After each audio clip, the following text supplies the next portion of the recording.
देखिए, मैंने आपको लास्ट एपिसोड में कहा था कि सीईओ बनेंगे, वो बात पे तो मोहर लग गई, तो वो तो भविष्यवाणी सच हो गई। अब सीईओ जो बनेंगे उसके अंदर कुछ लोग ये कह रहे हैं कि भाई एक सबसे प्रचंड चीज़ जो सीईओ में होनी चाहिए कि वो बड़े राम भक्त होने चाहिए। तो क्या आप कोई ऐसे ऑफिसर ढूंढने जाएंगे जिनका कोई ऐसा इतिहास रहा हो कि भाई वो अयोध्या से एसोसिएटेड हो, या फिर कोई बहुत स्ट्रिक्ट ऑफिसर बनेंगे? ये देखने की बात होगी। मुझे लगता है कि 3 महीने के अंदर इसमें क्लैरिटी हो जाएगी। लेकिन हाँ, कहीं ना कहीं हर पॉलिटिकल पार्टी मुझे लगता है इसको अपने हिसाब से बुनाने की कोशिश कर रही है। कांग्रेस की बात करें, आम आदमी पार्टी की बात करें, तो वो तो जाके प्रेस कॉन्फ्रेंस वहीं कराएं अरविंद केजरीवाल जी, राहुल। लेकिन इसमें कांग्रेस कॉशियस नजर आ रही है बहुत ज़्यादा, और ज़्यादा नहीं घुस बता रही रही। थी बड़े राम भक्त होंगे, तो ये तो प्रयोग करके देख लिया ट्रस्ट ने। क्या बड़े राम भक्त पटवारी जी को देख के, और अब कितना बड़ा विवाद और बवाल खड़ा हो गया। कांग्रेस का देखिए, अगर आप देखें कांग्रेस के जितने भी लोग हैं, जो नेता हैं, वो एक 2021 का ट्वीट राहुल गांधी का शेयर करते हैं, जिसमें उन्होंने मतलब आज से कई साल पहले ही राम मंदिर के अंदर जो मिसमैनेजमेंट है या जिस तरीके से उसको बनाया जा रहा है, उसको लेकर उन्होंने बहुत पहले सवाल उठाए थे।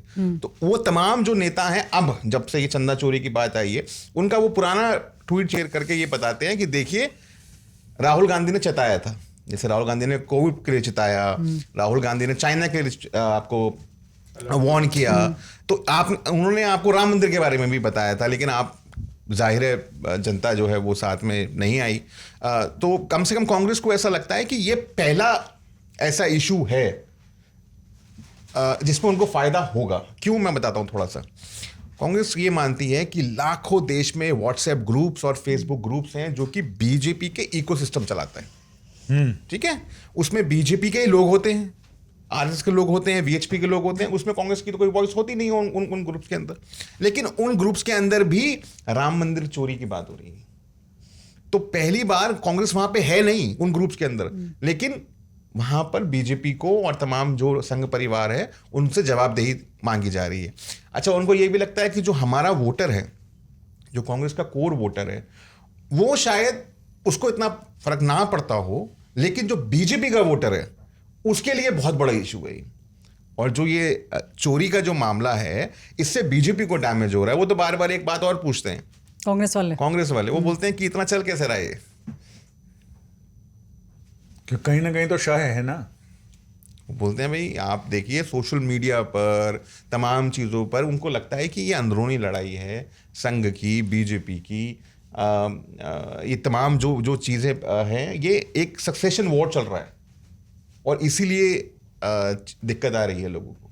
मेरी जो कई लोगों से बात हुई, तो उनका ये कहना है कि नवंबर दिसंबर तक सेटल डाउन हो जाएगा मामला, रिपोर्ट भी आ जाएगी। हाँ, उससे पहले, क्योंकि आगे चुनाव है ना, तो चुनाव में ये इसको सबोटाज करने के लिए, इन आरोपों को और इस हमले को, ये नवंबर दिसंबर तक जिनको अंदर करना वो अंदर हो जाएंगे, जिनको बाहर रहना वो बाहर रहेंगे, और जो रिपोर्ट आनी है रिपोर्ट आ जाएगी, यानी सारी धूल छंट जाएगी। नवंबर दिसंबर तक अगर ये इशू जिंदा रहा तो जाहिर है बीजेपी को नुकसान तो होगा। नहीं, ये इशू तो उससे पहले वही मैं कह रहा हूं, अगर मैक्सिमम नवंबर दिसंबर तक वो कह रहे हैं कि उससे पहले ही सारा सेटल डाउन हो जाएगा, और ऐसा होगा कि फिर उसके बाद दूसरे मुद्दे आ जाएंगे। और ऐसे भी आम जनता हो या मीडिया हो, उनकी स्थिति बच्चों जैसी होती है, एक खिलौने से बहुत जल्दी मन भर जाता है, जैसे नया खिलौना आता है वो फेंक देता दूसरा।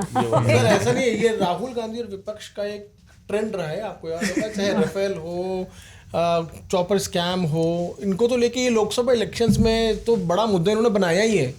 और जो इंसान है उसकी मेमोरी बहुत शॉर्ट होती है, बिल्कुल बिल्कुल एकदम। वो हर बार जो है ये आदमी भूलना चाहता है पुरानी चीज़ों को, और नई चीज़ जब आती तो उसमें पूरा उसका मन लग जाता है। लेकिन ये वो मुद्दे हैं जो आपको राजनीतिक फ़ायदा पहुंचा सकते हैं, इसलिए इसको लेकर अखिलेश यादव, कांग्रेस और जितने भी विपक्षी पार्टियां होंगी उत्तर प्रदेश के अंदर, बीजेपी की जो विपक्षी पार्टी होंगी, वो सारे इस मुद्दे को ज़रूर उठाएंगे और इसको बड़ा मुद्दा बनाएंगे। उसका रीज़न आप ये समझिए ना, क्योंकि बीजेपी एक का जो कोर वोटर है, और जो बीजेपी की जो मेन आइडियोलॉजी है वो क्या है, हिंदुत्व। और हिंदुत्व पर ही सबसे ज़्यादा प्रहार इन लोगों की तरफ से किया जाएगा, कि ये बताने की कि बीजेपी हिंदुत्व पार्टी नहीं है और बीजेपी के राज में ही चंदा चोरी हुआ है। लेकिन उसको लेकर अगर सेटल करने की बात है भी नवंबर दिसंबर तक, तो भी चुनावों में इसका पूरा पुरजोर तरीके से अखिलेश यादव जरूर उसको उठाएंगे।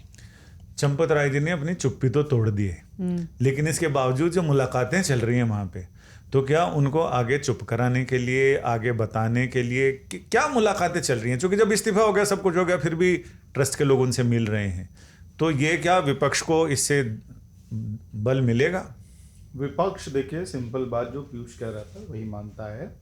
आप कंप्यूटर सिस्टम समझ लीजिए कि आपका जो कोर कॉम्पिटेंस था, मदरबोर्ड था, मदरबोर्ड के अंदर ये चंदा चोरी का वायरस आके लग गया है, ये विपक्ष का मानना है। और इसको अब अभी जब मैं आ जा रहा था, सुबह सुबह की बात बताता हूँ, मैंने एक समाजवादी पार्टी के सीनियर सांसद से बात की, तो मैंने कहा ऐसा हो जाएगा क्या, सवर्ण वोट बैंक बीजेपी से छट के आपकी तरफ आ जाएगा, इतना भी कोई नुकसान हो रहा है क्या? तो उन्होंने बहुत ईमानदारी से बात मुझे कही कि देखिए ऐसा तो नहीं होगा, लेकिन युद्ध में जो सैनिक होता है, सोल्जर होता है, उसका मोराल सबसे इंपॉर्टेंट इशू होता है कि उसके अंदर कितना एंथुसियाज्म है। और जो सवर्ण अगड़ी जाति का वोट बैंक है, उसका एंथुसियाज्म राम मंदिर चंदा चोरी की वजह से नीचे गया है, इसका फायदा हमको मिलेगा। वो एक्टिवली नहीं निकलेगा, फिर चुनाव में एक्टिवली नहीं निकलेगा तो हमारा काम हो जाएगा। Reporters of